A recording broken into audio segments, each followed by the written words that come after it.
নমস্কার বন্ধু, আমি গৌরব। তো আজকে যে বিষয়টা নিয়ে ভিডিও করতে এসেছি সেটা হচ্ছে যেটা একটা মোস্ট ওয়ান্টেড ভিডিও, যে আমরা ফ্রেশ মাটি দিয়ে কীভাবে পদ্মের জন্য আমরা মাটি প্রস্তুত করব, সেটা হচ্ছে সর্ষের খোল দিয়ে। তো আমি কিন্তু এটা একটা মাদার মাটি তৈরি করছি। মাদার মাটি এবার কি জিজ্ঞাসা করবেন আপনারা? মাদার মাটি হচ্ছে এমন মাটি যে মাটিটা দিয়ে মানে 1 গামলা মাটি রেডি করব আমি। ওই 1 গামলা দিয়ে আমি 4টে গামলায় মানে প্লেন মাটি মিক্স করে আমি গাছ করতে পারবো। মানে এইখানে যে আমি হাফ গামলা মাটি নিয়েছি, এটা ফুলে কিন্তু 1 গামলা হবে। খোল মেশালে মাটি ফুলবে, মাটি ফুলে 1 গামলা হবে। সেই 1 গামলা মাটিকে আমরা 4 ভাগ করব। 4 ভাগ করে আমরা 4টে গামলায় মেশাবো। 4টে গামলায় মিশিয়ে কিন্তু আমরা এক্সট্রা কিচ্ছু লাগবে না, গোবর সার, ভার্মি, তারপর এক্সট্রা অন্য কিচ্ছু, খোল এক্সট্রা কিচ্ছু দেবো না। ওই মাটিতে আমরা 4টে গামলা মাটি রেডি করব। তো সবার প্রথমে আমি এখানে হাফ গামলা থেকে একটু বেশি হবে মাটি, প্লেন বেলে দোআঁশ মাটি দেখতে পাচ্ছেন। এই যে প্লেন বেলে দোআঁশ মাটি, কোনো সার টার কিচ্ছু নেই, একদম প্লেন মাটি। আমাদের আমি ভিজিয়ে রেখেছিলাম, দেখতেই পাচ্ছেন মাটি। এখানে শেকড় বাকড়ও আছে ভেতরে কিছু। আর এখানে আমি 1 কেজি সর্ষের খোল আমি একদিন ভিজিয়ে রেখেছি, পচাইনি কিন্তু, আমি ভিজিয়ে রেখেছি। তো এই যে দেখতেই পাচ্ছেন পুরো গলে গেছে। এটা 1 কেজি সর্ষের খোল। তো আমরা এই 1 কেজি সর্ষের খোল আমরা এখানে এরকম স্নান করার মগের, এরকম এই যে স্নান করা মগের 2 মগ মতন এখানে দিয়ে দিলাম। এই যে আর একটু দেওয়া যেতে পারে। তো এই মিক্সারটাকে আরেকটু স্ট্রং করার জন্য আমি এদিকে চলে আসতে বলবো। এর সাথে 1 মগ ভার্মি কম্পোস্ট মেশাবো। এই যে আমার ভার্মি কম্পোস্ট। আর আপনাদের কাছে গোবর সার যদি থাকে আপনারা গোবর সারও মেশাতে পারেন।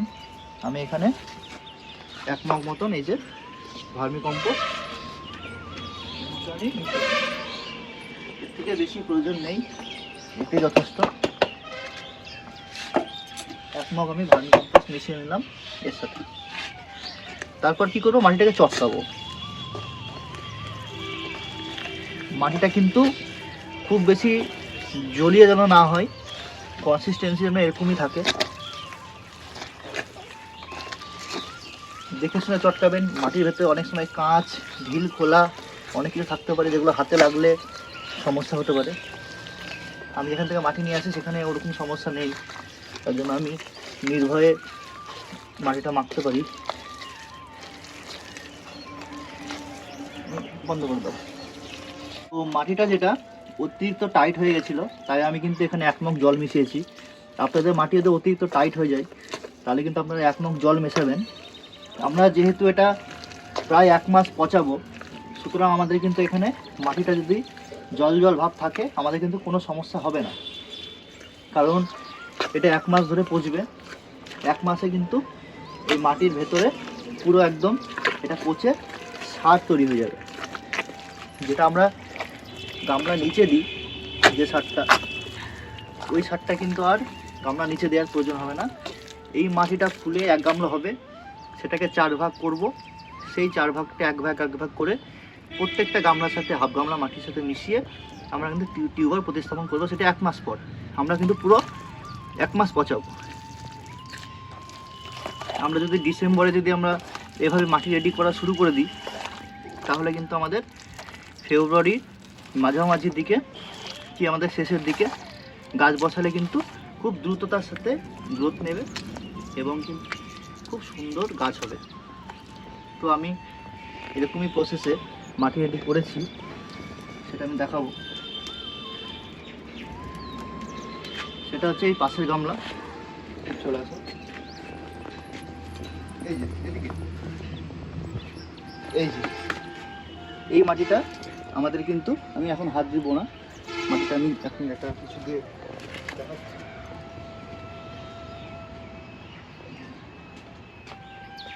এই মাটিটা কিন্তু আমার 15 দিন পচানো হয়েছে, দেখতেই পাচ্ছেন মাটিটা ওরকমই সেম মাটি। এই যে মাটিটা পচে কিন্তু প্রায় কালো হয়ে এসেছে, পুরোপুরি কালো হয়নি, পুরোপুরি কালো হতে এখন অনেক দেরি। শীতকালে পচতে অনেক টাইম লাগে। গরমকালে যেটা 4 দিনে হয়, শীতকালে সেটা প্রায় 15 থেকে 20 দিন লেগে যেতে পারে। তো এটা এখনও অনেক দেরি আছে এটা রেডি হতে। এই যে এটা হাফ গামলা মাটি হবে, এই হাফ গামলা মাটিকে কিন্তু আমরা প্রায় 3 ভাগ করতে পারবো। এই 3 ভাগ করে আমরা 3টে গামলায় মিশিয়ে এরকম পরিমাণে নর্মাল মাটির সাথে এর একটা ভাগ, মানে 3টে ভাগের মধ্যে একটা ভাগ আমরা চটকিয়ে তার মধ্যে গাছ বসাবো। তারপরে আর গাছ চটকে গাছ বসানোর সময় আমি ভিডিও দেবো, কিন্তু আগে থেকে বলে রাখছি যে যারা মানে এই একটি ভাগ মেশাবেন তো তারা মাটিটা কিন্তু যেন খুব ঢিলা না হয়, মাটির কনসিস্টেন্সি এরকম হয়ে যায়, এই যে এইরকম যেন টাইট থাকে মাটি। এর থেকে একটু টাইট হলে আরও ভালো হয়। মাটিটা টাইটভাবে মেখে টিউবার বসিয়ে জল দিয়ে দেবেন, আপনার গাছ আরামসে গ্রোথ নেবে। তো এই ছিল আজকের ভিডিও।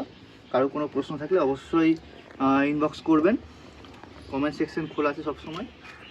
আর কারো কোনো সমস্যা হলে ফোনও করতে পারেন, নাম্বারটা স্ক্রিনে দেওয়া হচ্ছে।